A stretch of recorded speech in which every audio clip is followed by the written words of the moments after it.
hear us? Can you hear us now? I hope you can hear us. Yeah. Yep, we got a caller. Might be our first guest. Should be our first guest because it is 6:10. This is our dealer of the week, Mr. Jeff Moll. Are you there, Jeff? Not too bad. Yourself? Good, man. Good. This is Jeff Moll from JMC Custom Motorcycles in Savage, Minnesota. How's the weather up there, man? Oh, you know, man, it's been brutally cold, but we're used to it by now. It mixes enough with the snow, so it's all good. Is that why they call it Savage, Minnesota? That's right. You have to be a savage to get by up here. Jeff, give us a little background how you got started in the motorcycle industry. Actually, back in the early 90s, I actually acquired a 81 Y-Glide, old shovelhead, and I got to rebuilding that. I tore down the frame and redid her, and I really enjoyed doing it. So mid-90s, I went out to the school out there at MI, went to that, took everything I could get my hands on, traveled up and down the coast, ended up in New Orleans, Easy Rider in New Orleans. And I got a job there, being a wrench. It was a high-end shop. We did a lot of S&S motors, big dogs, iron horses, Confederates, stuff like that. I was there for about 3 years, and me and the service manager ended up opening up our own place over in Kenner, Louisiana. And I was out there until that lovely storm Katrina hit. And that took us out there. Oh, and that put you out of commission for a while, huh? Yeah, I actually took the house out, took the shop out, kind of took the wind out of my sails for a little bit anyways. But I'm originally from up north here, so I traveled back up here and found a job working at a local place here, doing the same thing, working on the big dogs and a lot of S&S and custom builds and stuff like that. That's when I really started getting into the motor builds and the high performance end of the deal. Changing tires just wasn't enough for me anymore. Yeah, it's a little more fun making guys go fast than changing tires and putting batteries in, huh?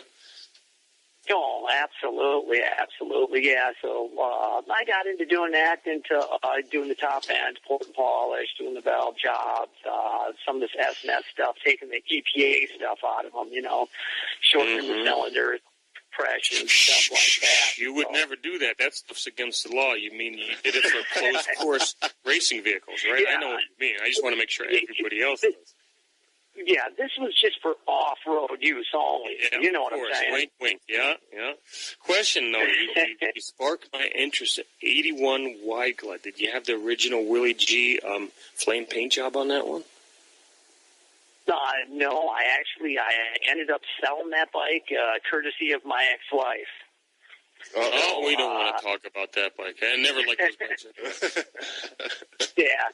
Well, actually, kind of interesting right now, I'm in the middle of doing a build. It's a bike I acquired. It was a one-owner 78 Super Glide I'm doing. That's a nice really electric end kick. Pardon me? Electric end kickstart?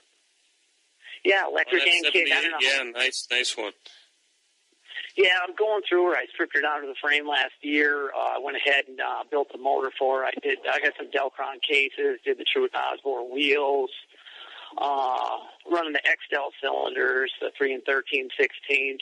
5-inch wasn't enough stroke for me, so I went 5.5 on her. 5.5 on the street. Yep. 5.5-inch stroke, and you're going to ride this on the street. Yep. Nice. That's a real man, folks. That is a real man. So that is what?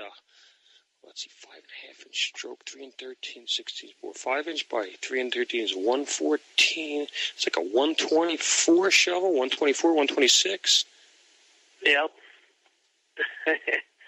Yeah, I'm running a set of old school STV heads with it. Did the dual plugs, some port and polish work on them as well. Decarb, I hope. Pardon me? Super decarb on that one, I hope? Absolutely. I'm running a decarb on her, and I just went through and I actually disassembled. I mean, I went through and I just got done doing some polishing on everything. I went through the whole front end. I just got done re-chroming all the original stuff. I had a lot of Scream Eagle stuff that I went through on it as well. I got a pair of original PM machine racing rims, the welded rims, 3-piece. Oh, the chicanes, the 3-spokers? Yeah. Those yeah, are beautiful. You can lift them up with your finger. You're killing me. I love those wheels. Yeah, they were real nice. I got them, you can't chrome them or polish them too much because they're so thin, but it's a nice set of wheels. It's good for, putting power to the ground, nice and light. Good deal. Oh, you got to send us pictures of that. Sounds like a beautiful bike. 4-speed still in it? Pardon me? 4-speed transmission in that one still? Yeah, I've got a 4-speed in there. I'm doing a 4-speed. I got an old school STD cases on it, and I'm running Andrew's gear set in it. Nice. Beautiful. Now, Jeff, there at JMC, you guys, you mentioned that you've done a lot of work on big dogs, iron horses, so on and so forth, a lot of the custom production bikes. Do you find that a lot of shops won't tackle those and really don't know what to do with them, and you find yourself getting a lot of those customers? Absolutely. I actually I got a customer who run a bike up to me out of Wichita, Kansas. He lives where the bike was produced and cannot find anyone to work on the bike down there. Well, it's kind of a niche on these bikes. The books were never any good on them as far as, service manuals or anything like that. It's just, you either know or you don't. It's one of those things. And, over the years, it's been about 15 years I've been working on them. I know considerable amount of tricks, and I know all the recalls and the things that were wrong with them and everything like that. So, yeah, I do get a lot of them in, and I've got a lot of long-time customers that follow me. So it's been quite a ride with these ones. No doubt about it, man. The crazy thing, it seems, especially with the big dogs, I started pretty much assembling big dogs here at Baker, so I've done literally thousands of trannies, clutches, so on and so forth. And to me, it seems second nature, but you get one of these Harley guys that's all they've done is Harleys, and they crack open a primary and they go, wait a minute, how do I adjust this clutch? It's a different animal. Totally different animal. Oh, yeah. Yeah, I've worked with a lot of your guys' transmission back to the old ones. I actually just did one of your old ones in a 2004 Bulldog that was one of your guys' early ones. In 04, you guys had changed over. You had that alternate shift fork transmission, and then with the right side drive, some of these were half-inch off. Some of them are zero offset on them on your newer ones. Them clutches are pretty solid. They've been some pretty good stuff in here. As far as, once we build them up, you start to push 130 out of them. You got to have something to put the power to the ground. So, the stuff's been real sturdy and held up real well for me. Jeff, you got a long history with Baker products. Maybe you can answer the trivia question. You know what year the original OD6 was introduced? Just take a guess. The original Baker 6-speed? Yep, the original overdrive 6-speed, the first one. I'm thinking 99, 2000. Very close. Give him a T-shirt. Yeah. We'll get you a T-shirt coming. You were very close. We'll see if we get any other callers in that actually get the right answer, so we won't give it away. But we're going to tell you were within a year, man. Yeah. Well, I knew I was because I seen some of the old stuff, and I came across some older ones that were supposedly, I called y'all up, that were like experimental ones or developmental ones that weren't supposed to be out there, so to speak. But I came across some pretty neat stuff you guys come up with, man. Cool. Really like your system. We try to come out with neat stuff. That's the whole idea. Sometimes we succeed, and sometimes the stuff sits on the shelf forever. But either way, it's a fun industry to work in. Jeff, how important is it that you when you're say building a bike for yourself or for a customer that you try to use American-made products? Oh, it's huge. I will go out of my way. I will look online. I will find it somewhere. It's very, very important that it's an American product. It's something that's built right. In this industry over the years, as you know, some of these products have considerably dropped off in quality and fitment and everything else. And I find the American-made stuff is good. It's solid. It performs well. And you know what? I can call and talk to someone. You don't have to talk to India. Isn't that great? Oh, man. It's the Korean stuff. It's killing me. It's killing me. We don't even want to go there. It's cheap, though.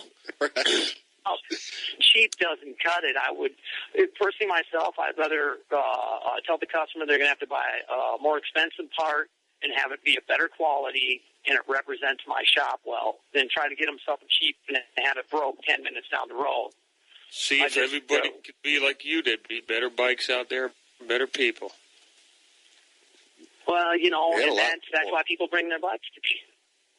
We make sure it's done right here at JMC. It's doing it right. If it takes that extra day or the extra time, that's the way we do it. One of my favorite sayings, cheap ain't good, good ain't cheap. Yeah, exactly. I like where you're going on with that. But, a little bit more about us here. When I came back here from Katrina, I went to work for a local shop that will remain nameless. I worked for them for about 7 years, and now I just opened JMC here. We've been open, we'll be open a year just this spring. Yeah, you just, I believe it was May that you signed up as a Baker dealer, so you pretty much decided you were going to use Baker products right off the get-go then. Oh, yeah. I mean, I've worked with your products since I was, in the big dogs and other stuff when I was down south. Worked with your products back then, and I've been working with your products for years, and especially with this old stuff. Even I did an old 78. I got a 78 FL. I got a 4-speed from y'all, and put that in. The customer's been nothing but extremely happy with it. Turned out real nice, and it was a direct bolt in it, and it wasn't a headache. I didn't have a bunch of problems fitment-wise or alignment-wise or anything like that. That's what we love. Awesome. We love to hear that. Jeff, we're running out of time here, but before we let you go, we got to get a phone number, a web page, and a Facebook or any other promotionals that you can give us. Okay. I have an 800 number. It's 1-888-991-2197. And you can reach me at www.jmccustommotorcycles.com. And I'm also on Facebook at that, JMC Custom Motorcycles. Great. Folks, if you're up in the Minnesota area, or if you've got one of these custom production style bikes like an Iron Horse or a Big Dog, and you just can't seem to find anybody that can get a real good handle on them, this is your guy. Give Jeff a call. He'll be more than happy to help you out. Jeff, we really appreciate you coming on tonight, and we'll get you back on in the future.